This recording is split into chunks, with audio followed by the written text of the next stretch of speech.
Hey everybody, welcome to day 7.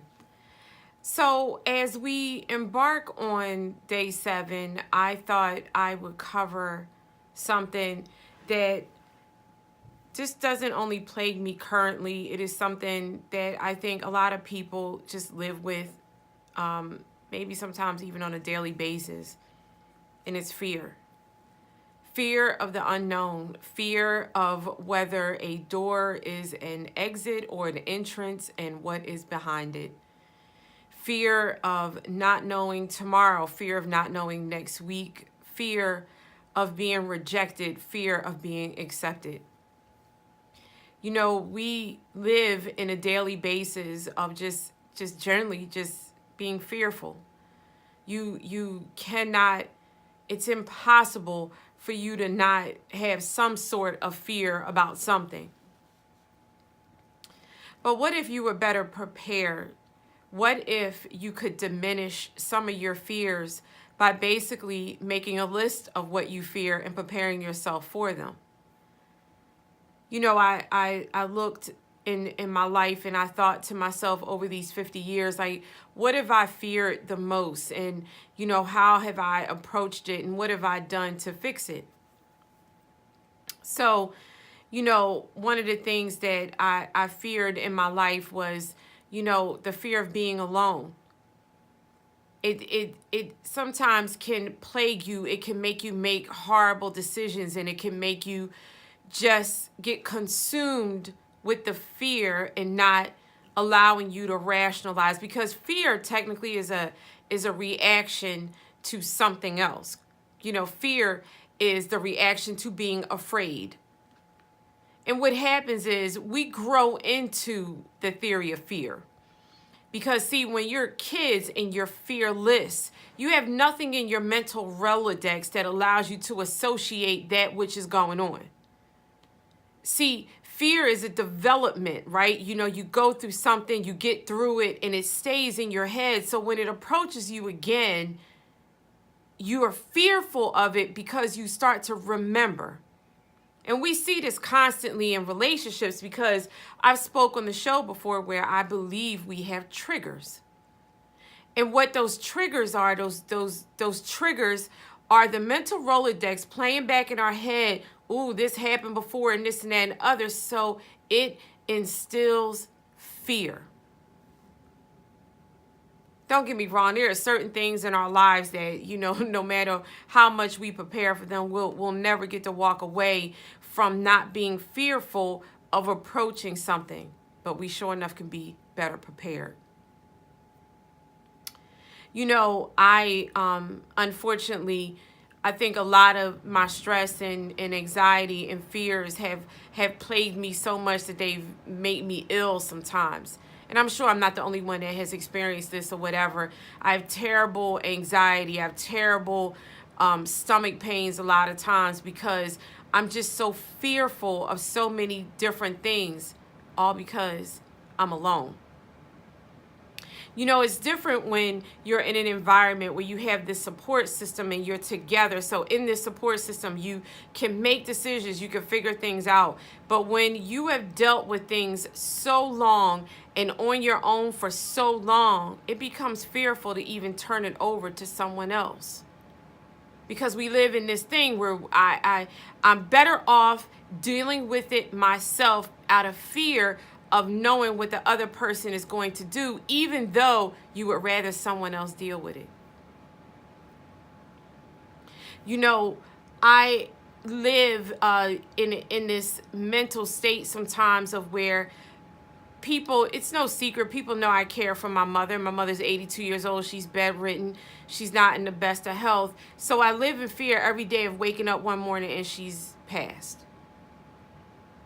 Now, can you imagine that your final thought before you go to bed at night is your fear of what you could possibly wake up to?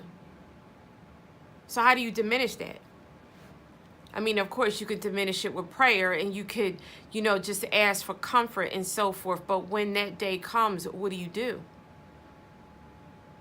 See, the twist to this is that understanding my situation. Don't get me wrong, I have friends, and I'm sure if I pick up the phone and I call my best friend up and say, hey, she would be right here.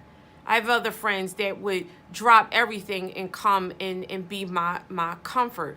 But it's fearful. It's a fearful thing to have to deal with on a daily basis, and it almost makes you angry. So then the feeling of fear is transferred over to anger because you want someone else to deal with it. No matter what it is.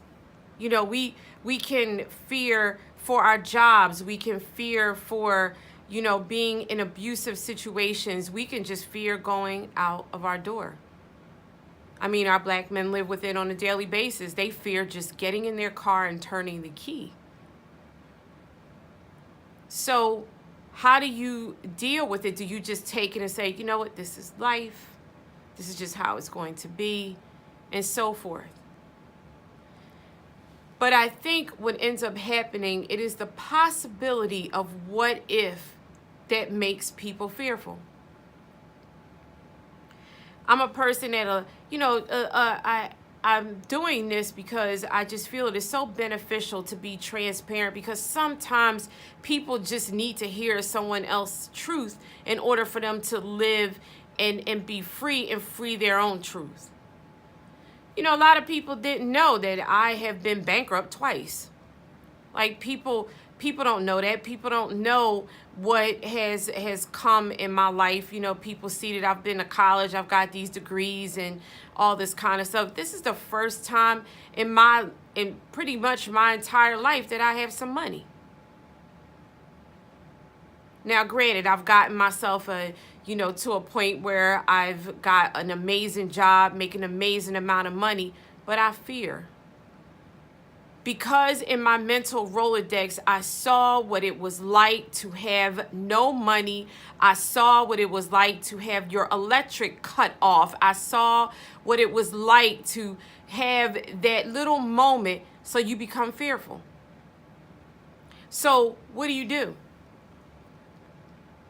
So what I have done to ease some of my fear on the financial level is I've made a choice to not move. I've said to myself, I'm done dealing with mortgages. I'm done with dealing with those letters that come in the mail that put your house in foreclosure. I'm done. So in order for me to sleep at night, to ensure that my family has a roof over their head, I chose not to fear anymore on that level. People have said, oh my God, you make more money now. You should do this. You should do this. This is what society deciphers what we should do, because we fear of not fitting in when I focus on fitting out.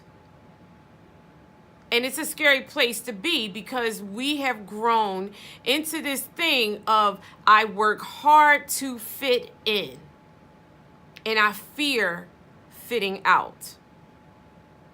Right? Because people say funky things about me not having a car.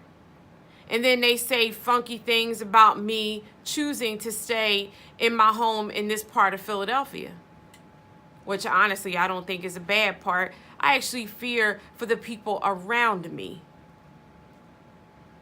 because I'm a person that is in a neighborhood that is getting gentrification is alive and well.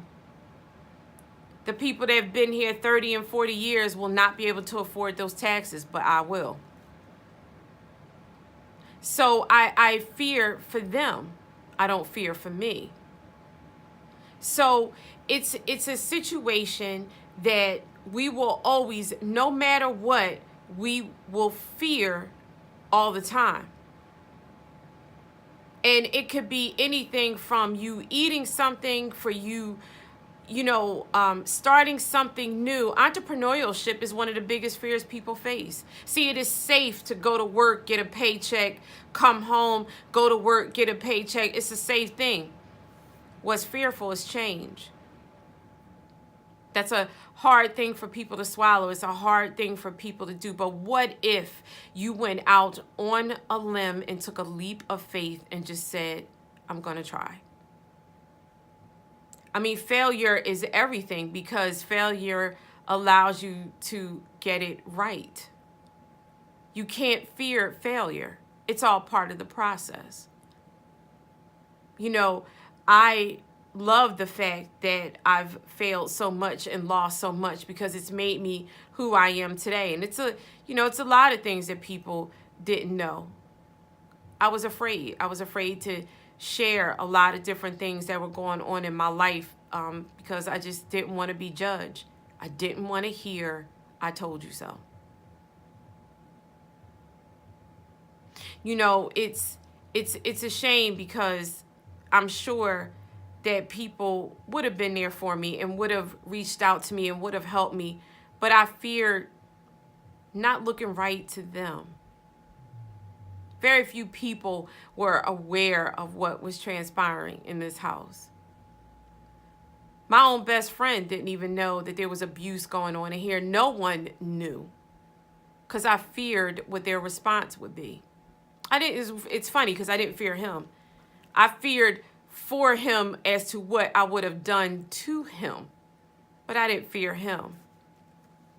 You know, it's just one of those things, you know, you go through life and you try to understand things, and then once you receive a balance in your life, you fear the out of balance.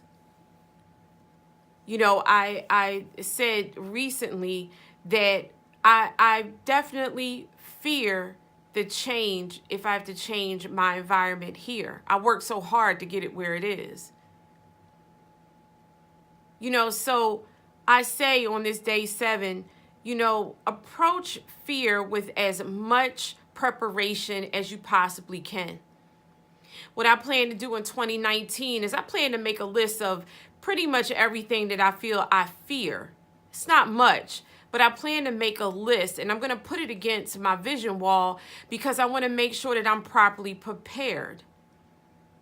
If I fear not having enough money, statistics show if you have $5,000, you should be able to pretty much take care of anything you need to in case of emergency.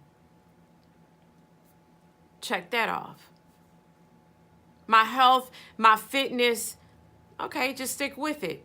Then you have nothing to fear. It would be out of your control if something abnormal happens. But you can try to be prepared for it. So I say, you know, what if you feared nothing? What if? How different your life would be. Because it's all about approaching life with no fear, just for me. Thank you, everybody. See you on day 8. Thank you.